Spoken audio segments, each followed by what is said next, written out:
제가 목회를 처음 시작했을 때 전도사 시절에 이 구절을 가지고 상당한 오해를 갖고 편견을 가지고 이 구절을 설교했던 그런 기억이 있습니다. 여러분은 이 구절을 읽으면 바로 무엇이 여러분들에게 떠올라집니까?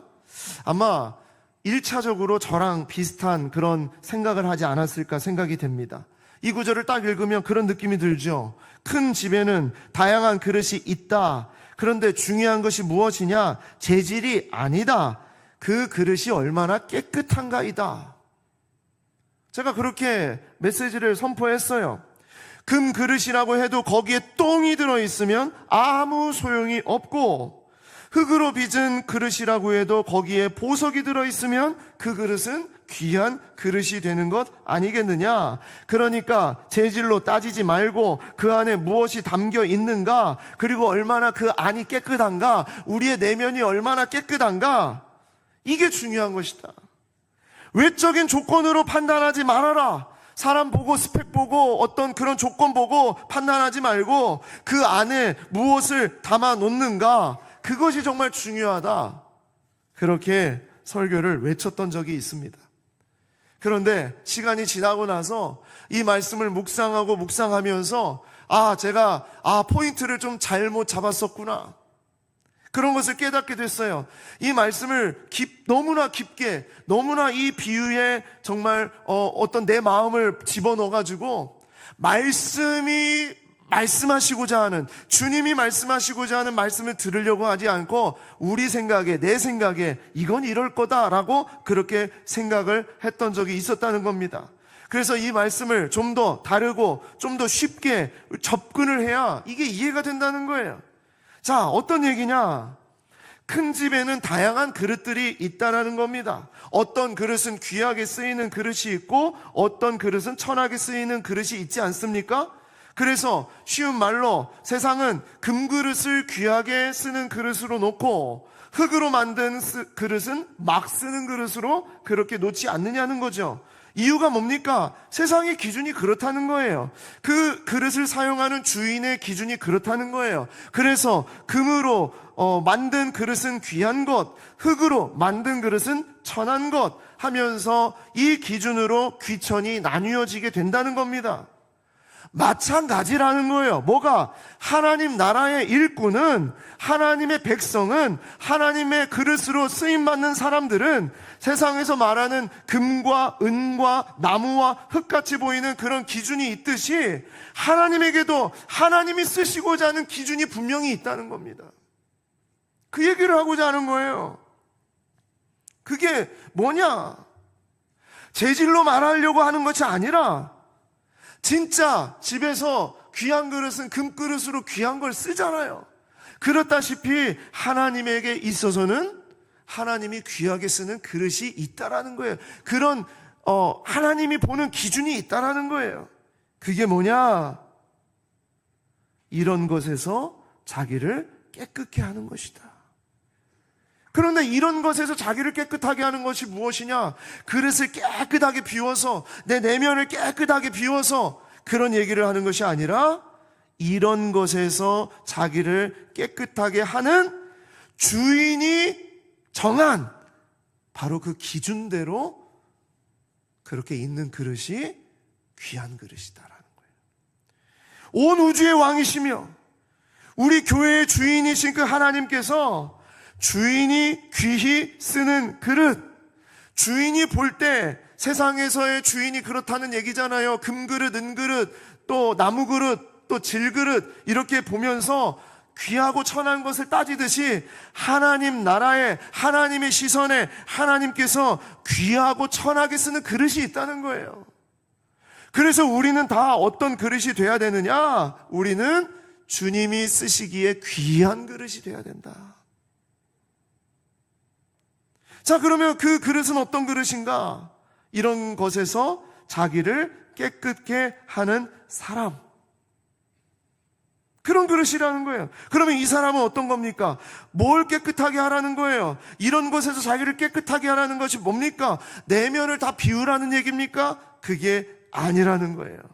자, 그것이 무엇인가? 첫 번째, 반복하고 반복해도 또 반복하라는 겁니다. 반복하고 반복해도 또 반복해라. 무슨 얘기냐? 바울의 모든 메시지는 지겨울 정도로 한 말을 또 하고 또 하는 반복법을 사용해요. 바울은 새로운 말을 계속 만들어내지 않습니다. 했던 말 또 하고 했던 말 또 하는 거예요. 지겨워 죽겠어. 너무너무 정말 힘들어. 그런데 또 그걸 들어야 돼. 그런 말이에요. 그리고 바울은요, 한 번만 말하지 않고 지속적으로, 한 번만 하라고 한 것이 아니라 지속적으로 반복해서 그렇게 해야 된다라고 명령하고 있어요.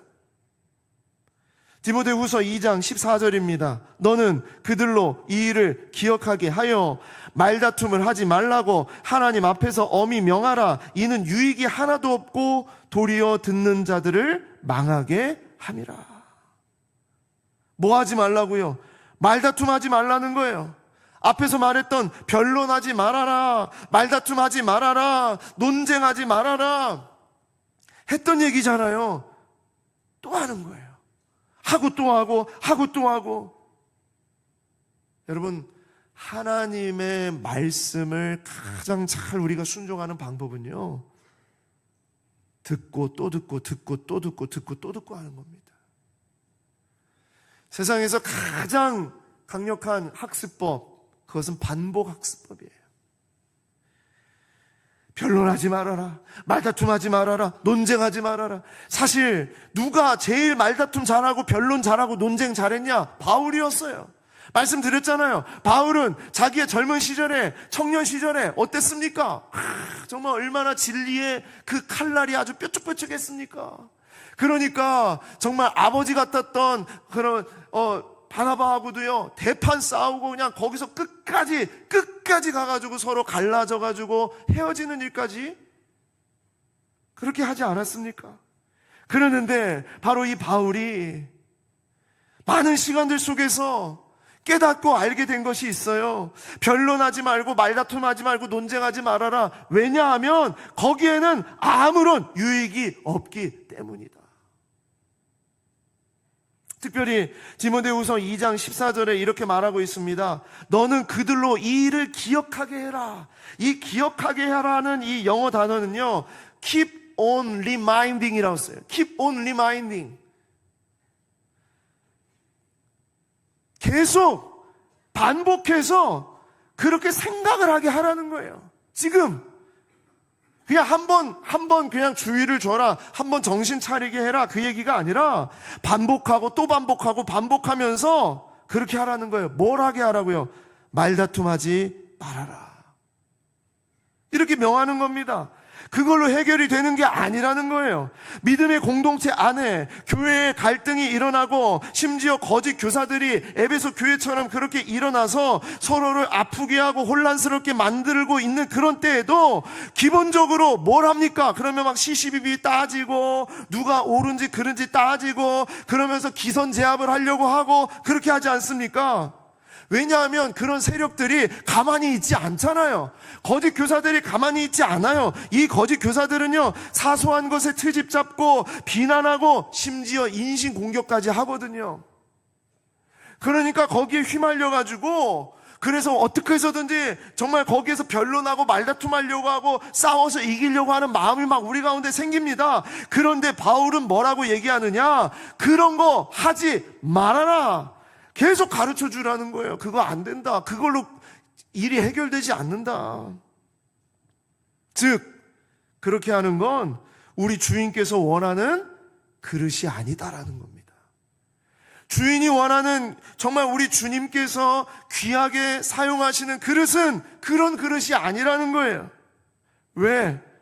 그런 그릇은 문제와 갈등이 함몰되어서 거기에 에너지를 계속 쏟기 때문에 하나님이 주시는 은혜와 하나님이 주신 유익을 다 까먹는다는 거예요. 그래서 그 사람도 망하고 그 사람의 주변에 있는 사람도 다 망한다. 그런 그릇은 천한 그릇이다라는 거예요. 천하다. 정말 주님께서 귀 쓰시는 그릇. 자, 그 그릇은 어떤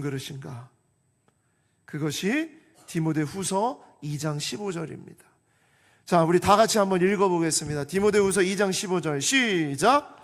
너는 진리의 말씀을 옳게 분별하며 부끄러울 것이 없는 일꾼으로 인정된 자로 자신을 하나님 앞에 드리기를 힘쓰라. 아멘. 보십시오.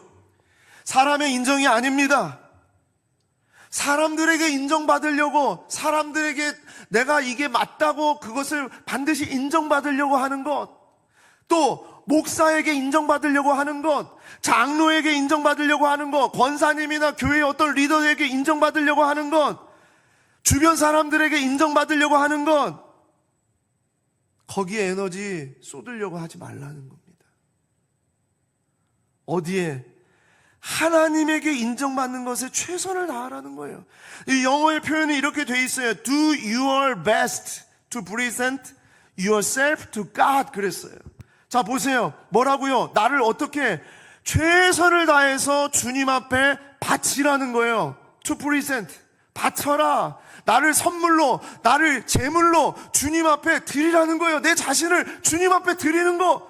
이것이 정말 주께서 귀히 쓰시는 그릇이란 얘기예요.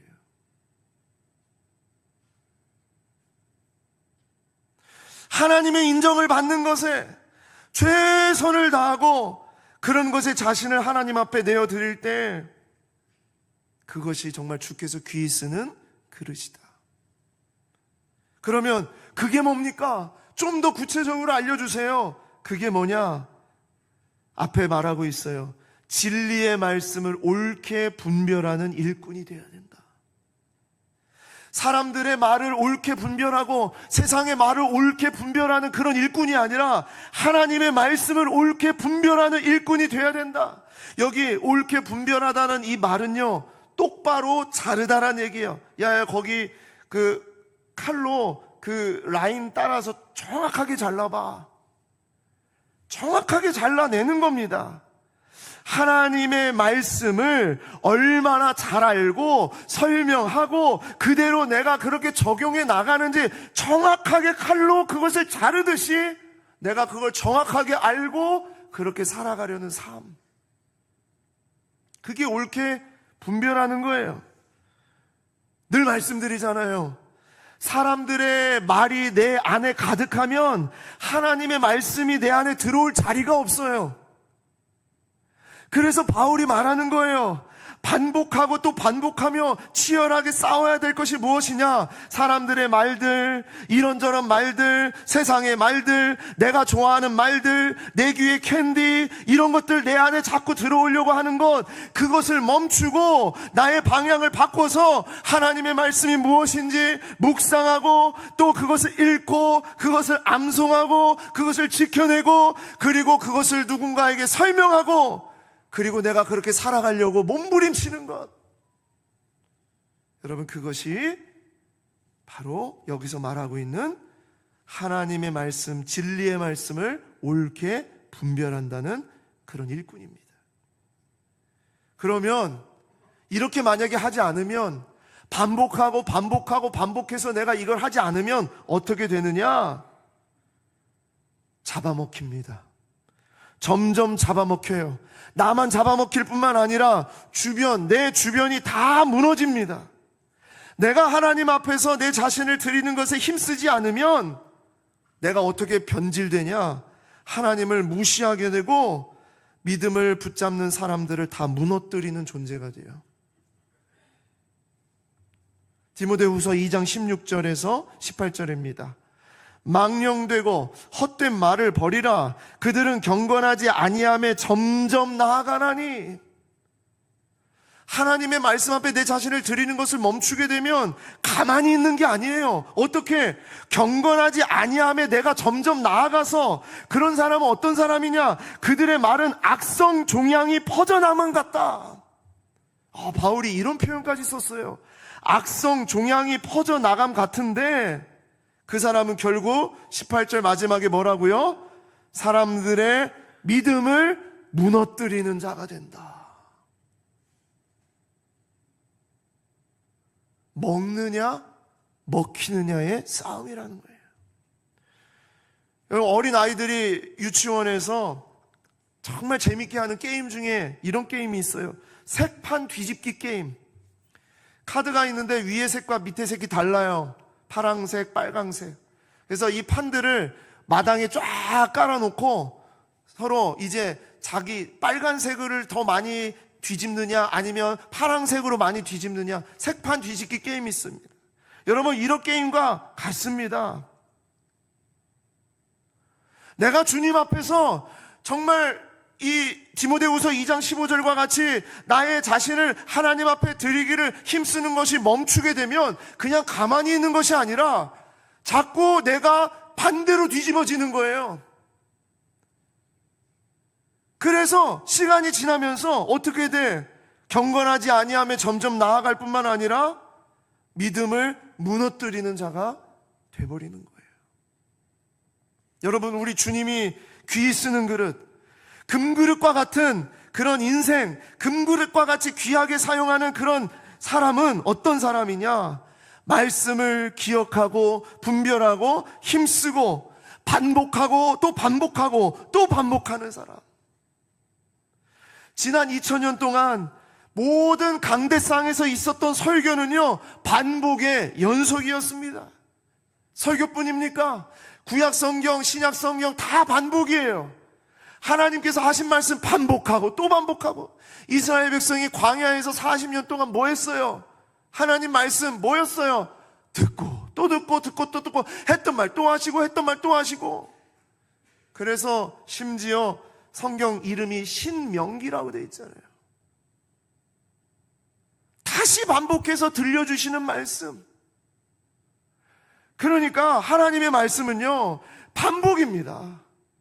이 강대상에서 오늘 제가 이 말씀을 전하고 있지만 이와 똑같은 마음으로 이 말씀을 붙잡고 세계 어딘가에서 또 누군가가 이 메시지를 지금 선포하고 있을 거예요. 말씀을 배우고 또 배우고 지키고 또 지키고 죽을 때까지 내가 정말 하나님의 말씀을 붙잡고 하나님을 의지하면서 그렇게 살아가는 삶이 나에게 사라져버리면 그냥 내 모습 그대로 가만히 있는 것이 아니라 나는 결국 믿음을 무너뜨리는 자리로 나는 그렇게 변질된다는 겁니다. 그래서 제가 아무리 생각해도요, 말씀을 배우고 또 배우고 지키고 또 지키고 죽을 때까지 하는 그 방법은 매일 성경, 매일 기도, 매일 찬양보다 탁월한 방법이 없어요. 세상에 아무리 뛰어난 어떤 교회에서 아무리 좋은 그런 메시지가 선포된다 하더라도 매일 성경, 매일 찬양, 매일 기도, 그거보다 탁월한 거 없다. 날마다 말씀 앞에, 날마다 하나님의 말씀을 옳게 분별하기 위해서, 그래서 내 자신을 하나님 앞에 드리기를 위해서. 누구보다 저는 우리 유스 친구들이 그런 걸 너무나 잘할 거라고 생각을 해요. 시험 볼 때까지 반복하고 또 하고 명심하고 또 명심하고 기억하고 또 기억하고. 여러분, 하나님께서 우리 주인님께서 귀하게 쓰는 그릇은 어떤 그릇이냐? 반복하고 또 반복하는 그런 그릇이 여러분과 제가 되기를 소망합니다. 두 번째로, 이런 것에서 자기를 깨끗하게 하는 것은 무슨 의미일까? 제발 주인의 쓰심에 합당한 그릇이 되자.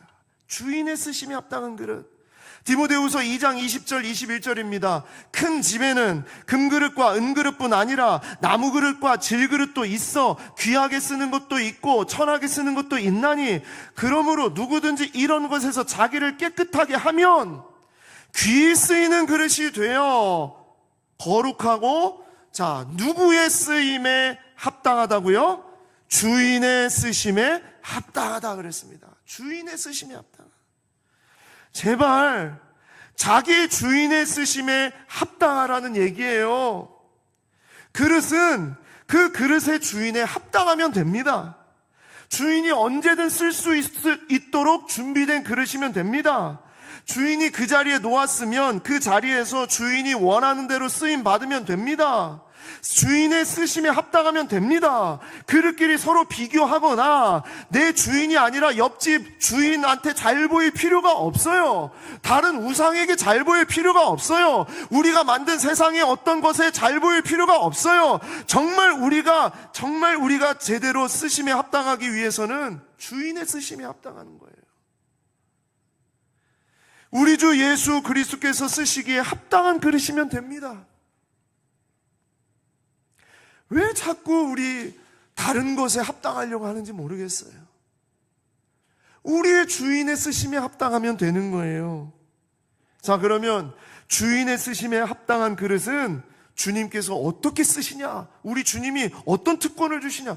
특권을 주세요. 어떤 특권? 이 그릇에 특권이 있어요. 디모데후서 2장 21절 다시 보십시오. 그러므로 누구든지 이런 것에서 자기를 깨끗하게 하면 귀 쓰는 그릇이 되는데, 주인이 쓰는 귀한 그릇이 되는데, 그 그릇은 어떤 그릇이 되냐?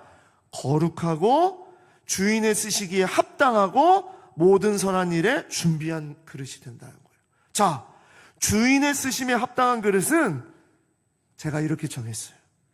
주인이 특별하게 쓰고 완벽하게 쓰고 아름답게 써요. 무슨 얘기냐? 자, 우리 주인은요, 거룩하게 쓰신다고 그랬잖아요. 자, 거룩하게 된다는 게 뭐예요? 거룩이라는 말이 뭐예요? 구별된다라는 거예요. 따로 구별시킨다는 겁니다. 구별된다라는 얘기가 뭐냐? 특별하다는 얘기예요. 주인이 구별시켜 놓은 거예요. 이건 나의 특별한 그릇이야 라는 겁니다. 우리가 정말 주님 앞에서 정말 주님이 쓰시기에 합당한 그릇이 되면 주님이 우리를 특별하게 대하세요. 특별한 그릇으로 대하세요. 그리고 두 번째, 완벽하다 그랬어요. 자, 왜 완벽하냐? 오늘 말씀해 보니까 주인의 쓰심에 합당하다는 단어가 나오죠? 이 합당하다는 단어가 뭐냐? 완벽하다는 뜻이에요. 아, 내가 물병을 만들었어. 그런데 이 물병에 내가 원하는 딱 500ml의 물을 딱 담을 수 있는 이 물병을 딱 만들어 놓고 여기에 물을 딱 담았어요. 뭐라고 얘기해요? 이야, 완벽하다. 완벽하다. 제가 가끔씩 넥타이를 매는 것에 고민이 많습니다.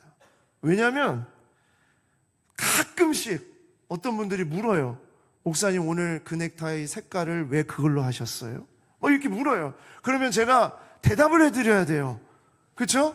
그냥요, 내 맘인데요. 이렇게 말씀드릴 수도 있지만, 오늘은 성찬식이 있기 때문에 이렇게 빨간색을 준비했습니다. 하면서 합니다. 가끔씩 넥타이를 이렇게 오늘 이제 어떤 걸 매야 되나 이런 고민을 하다가 어느 날은요, 딱 넥타이를 맸는데 거울을 딱 봤는데 완벽하다. 딱 이럴 때가 있어요. 완벽하다. 합당하다, 그거예요. 죄송합니다. 제가 무슨 저 거울 보면서 제가 이렇게 뻑하고 이런 사람이 아니에요. 그러니까 얘기하려는 게 아니라 제가 볼 때, 주인이 볼 때, 넥타이의 주인인 제가 볼 때 이 넥타이를 내가 딱 맸을 때 완벽하다라고 느낄 때가 있어요. 마찬가지로 합당하다는 단어가 뭐냐? 세상에서는 이 그릇을 너는 쓸모없어, 너는 가치 없어, 너는 뭐해 이렇게 얘기할지 모르지만 우리 주님이 이 그릇을 딱 봤을 때 완벽하다. 그거면 되는 거예요. 그거면 되는 거예요. 세상의 다른 얘기, 사람들의 다른 얘기가 소용이 없어요. 우리 주인이 볼 때 합당하다. 그럼 되는 겁니다. 그래서 완벽한 거고요. 세 번째, 아름답다. 이 아름답다는 건 뭐냐? 오늘 말씀에 모든 선한 일에 준비된다라고 그랬잖아요. 성경에서 선한 일을 뭐라고 말하냐면 아름답다라는 표현이에요. 선하다는 얘기입니다. 이 선하다는 표현은 아름답다, 좋다, 굿. 그럴 때 바로 선하다라는 단어를 써요. 하나님이 우리를 사용하시기에 너무나 좋은 거예요. 기쁘신 거예요. 그래서 아름답다. 여러분, 정말 다른 데에 쓰심에 합당한 자가 아니라 우리 주님이 쓰시기에 합당한, 그래서 주님이 우리를 바라보면서 너는 특별하다, 너는 완벽하다, 너는 아름답다, 이렇게 쓰임받는 그릇이 되기를 소망합니다. 마지막으로 세 번째로, 이런 것에서 자기를 깨끗하게 하는 것은 무엇이냐? 제일 좀 어렵고 고난이도 같지만 반드시 우리가 이런 그릇이 돼야 된다라는 건데, 그게 뭐냐? 악은 버리고 사람에겐 온유하라는 거예요. 악은 버리고 사람에겐 온유하라. 디모데후서 2장 22절 23절입니다. 또한 너는 청년의 정욕을 피하고 주를 깨끗한 마음으로 부르는 자들과 함께 의와 믿음과 사랑과 화평을 따르라. 어리석고 무식한 변론을 버리라. 이에서 다툼이 나는 줄 알미라. 자, 이 구절 속에 바울은 뭐라고 얘기하냐면 피하라, 버리라, 이런 표현을 사용했어요. 뭘 피하라고요? 악한 것,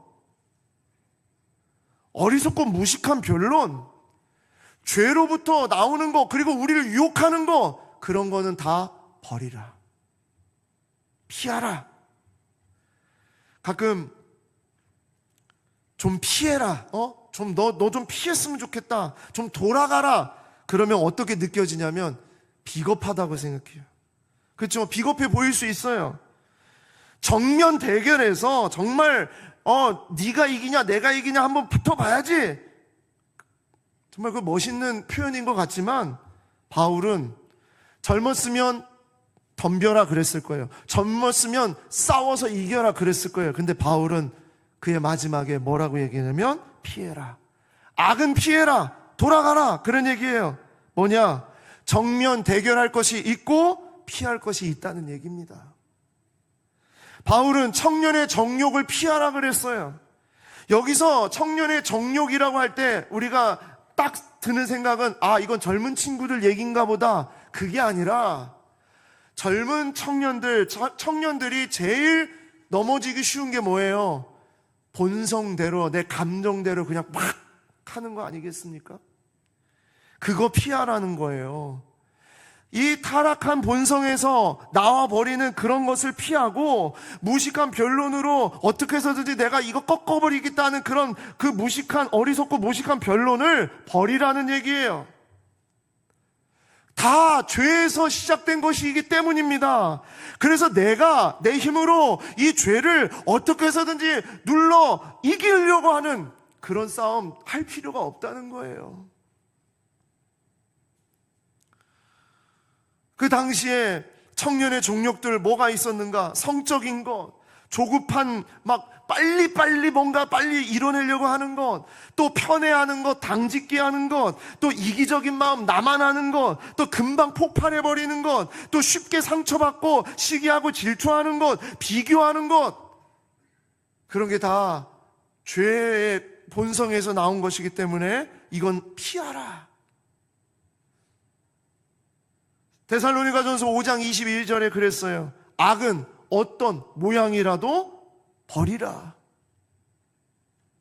그리고 누구와 함께 있으라고요? 오늘 말씀에 22절에 보니까 주를 깨끗한 마음으로 부르는 자들과 함께 있어라 그랬어요. 함께 해라. 여러분, 이거 당짓기 아닙니까? 아니요. 바울이 말하고 있는 이 주를 깨끗한 마음으로 부르는 자들과 함께 있으라는 것은, 이 사람들이 어떤 사람들이냐? 자기 편이라고 생각하는 사람, 나에게 좋은 말만 해주는 사람, 내 귀에 캔디 같은 사람들만, 그런 사람들과만 함께 하라는 말이 아닙니다. 이 말은요, 진심으로 주님을 온전히 사랑하는 그런 사람들하고 같이 있어야 된다.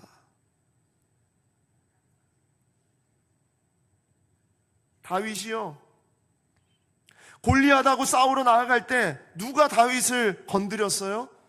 큰형이 건드렸어요. 형이 건드려요. 자기 가족이 건드립니다. 그런데 다윗은 형하고 싸우지 않습니다. 형을 피합니다. 왜? 지금 이 싸움은 누구에 대한 싸움이에요? 골리앗에 대한 싸움이에요. 그러니까 자기를 막는 형, 자기를 막는 사울, 다른 사람들하고 싸울 필요가 없어요. 나는 지금 여호와의 이름으로 지금 골리앗 앞에 나아가는 거거든요. 예레미야가 그랬어요. 또 느헤미야가 그랬어요. 도비앗과 산발랏이 주변에서 막 얼마나 옆에서 막 건드리는지 몰라요. 야, 네가 만든 성벽은 여우가 올라가도 토끼가 올라가도 조그마한 짐승들이 올라가도 그냥 무너질 것 같아 하면서 얼마나 옆에서 뭐라고 했는지 몰라요. 그때 느헤미야가 어떻게 했습니까? 하나님 앞에 매달렸습니다. 하나님 앞에. 내 이놈들, 나쁜 놈들, 니네 내가 가만히 두나 봐라, 이런 게 아니라 하나님 앞에 매달리는 거예요. 바울은 어땠습니까? 그리고 우리 예수님은 어떻습니까? 예수님은 12영이나 더 되는 군대를, 천군 천사를 데리고 와서 이 땅을 그냥 휩쓸 수 있는 능력이 있는 하나님이셨어요. 그럼에도 불구하고 로마의 군대의 죄수가 되어서 그렇게 질질질질 끌려가면서 주님은 그 길을 걸어가셨다고요. 십자가의 길을 걸어가셨어요. 주님 왜 피합니까? 주님같이 이 세상에 가장 강력한 그런 군대가 어디 있습니까? 아니요. 주님은 피했어요. 왜? 우리 주님은 더 큰 하나님의 마음을 품고 있었기 때문입니다. 그래서 바울은 말하는 거예요. 디모데야, 모든 사람에게 온유해야 된다. 넌 그럴 수 있다. 자, 디모데 후서 2장 24절 25절입니다. 주의 종은 마땅히 다투지 아니하고 모든 사람에 대하여 온유하며 가르치기를 잘하며 참으며 거역하는 자를 온유함으로 훈계할지니 혹 하나님이 그들에게 회개함을 주사 진리를 알게 하실까 하여 그랬습니다. 모든 사람에 대하여 온유해야 된다. 그게 정말 하나님의 그릇이다. 하나님이 귀하게 쓰는 그릇이 뭐냐? 이 악한 것은 버리고 사람들에게는 온유할 수 있어야 된다. 그게 어떻게 가능할까요? 저는요, 이건 아무리 생각해도 이건 불가능해. 어떻게 이런 인생을 살아갈 수 있어요? 교회에서 어떻게 내가 이럴 수 있어요? 그런데요, 이게 가능해요. 제가 인도네시아에 단기 선교를 갔을 때 작은 배를 탔어요. 작은 배를 탔는데 이 작은 배가 바다의 파도에 흔들리는데요.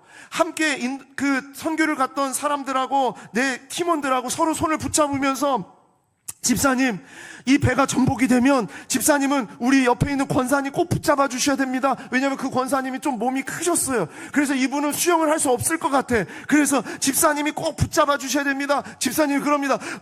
목사님이나 수영 똑바로 하세요. 그래서 제가 또 옆에 있는 청년한테 너는 이 배가 전복이 되면 옆에 있는 그 아이 네가 꼭 손 붙잡아 줘야 돼. 살려야 된다. 우리 이 배가 전복되더라도 살아야 된다 하면서 우리끼리 이 배 안에서 막 죽는다 산다 하면서 막 소리 지르고 그랬어요.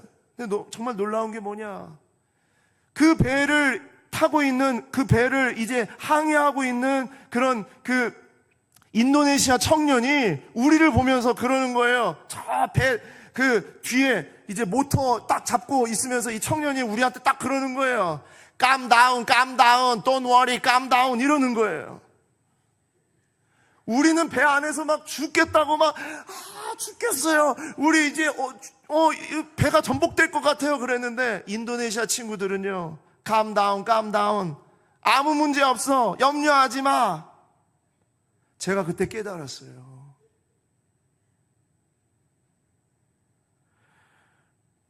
거대한 바다의 파도를 경험한 사람들은 작은 물살과 이 배에 흔들리는 이런 것은 아무것도 아닌 거예요. 우리는 모르니까, 우리는 경험이 없으니까, 우리는 두려우니까 여기에서 벌벌 떨면서 막 흔들리면서 정신없이 막 이랬던 거죠. 그런데 수십 년 동안 배를 항해했던 사람은 이런 파도에는 이 배가 뒤집어지지 않는다는 걸 알고 있어요. 그러니까 이런 파도, 이런 물결, 이런 것 가운데에서 사람들이 아무리 두렵고 벌벌벌벌 떨고 막 겁내고 있다 하더라도 인도네시아 청년은 웃으면서 calm down, calm down, don't worry, calm down 그러는 거예요. 제가 거기서 정말 놀라운 걸 깨달았어요. 여러분, 거대한 하나님, 위대한 하나님, 능력의 주님을 경험하고 알고 있는 사람은 우리의 상황과 조건 속에서 흔들리고 막 이럴 때 여러분, 거기에서 우리는 전복되지 않는다는 걸 아는 거예요. 하나님이, 이 모든 일의 주인이신 하나님이 나와 함께 하신다는 것을 알고 있기 때문입니다. 그래서 주변의 사람들의 막 우리 죽는다 뭐한다 이런 것에 휩쓸리지 않는 겁니다. 바울처럼, 우리 주님처럼 십자가 앞에서 두려워하지 않고 염려하지 않고 그 감옥 안에서 calm down, don't worry, calm down 할 수 있는 로마서 8장 18절 말씀. 생각하건대 현재의 고난은 장차 우리에게 나타날 영광과 비교할 수 없도다. 여러분, 이걸 아는 사람은 현재의 여러 가지 흔들리는 그런 파도 속에서 두려워하지 않고 모든 사람을 온유하게 대할 수 있다라는 거예요. 악을 버리고 사람에게 온유하라. 바로 그 사람이 우리 주님이 쓰시기에 존귀한, 정말 귀한 그릇으로 사용하는 사람이고 일꾼인 줄 믿습니다. 그것이 여러분과 제가 돼야 될 그릇인 줄 믿습니다. 오늘 이 말씀 붙잡고 생각하면서 반복하고 또 반복하면서 죄로부터 하나님의 말씀으로 돌아서고 또 세상 사람들에서 하나님의 사람들에게로 돌아서는 치열한 싸움이 정말 우리 안에 날마다 일어나기를, 정말 우리 주님이 쓰시기에 주님이 귀히 쓰시는 그릇으로 하나님, 제가 그렇게 준비되게 하여 주시옵소서. 그럼 여러분과 제가 되기를 소망합니다. 우리 이 시간 기도하겠습니다. 추수감사주일, 우리는 무엇을 드릴 수 있습니까? 감사 헌금 드리면 되는 것, 또 그냥 오늘 예배에 참여하면 되는 것 아닙니다. 하나님의 관심은 나에게 있습니다. 나의 삶, 나 자신을 하나님이 기뻐하시는 거룩한 산 제물로 드리기를 원하면서 이 시간 하나님, 나의 주인이신 우리 주님이 귀히 쓰시는 그릇으로 하나님 나를 붙잡아 주시옵소서. 이러한 마음으로 우리 주님 앞에 주님이 쓰시기에 정말 귀한 그릇으로 그렇게 준비되도록 그러한 일꾼이 되게 해달라고 기도하시면서 성찬식을 주님 앞에 드리도록 나아가도록 하겠습니다. 기도하겠습니다.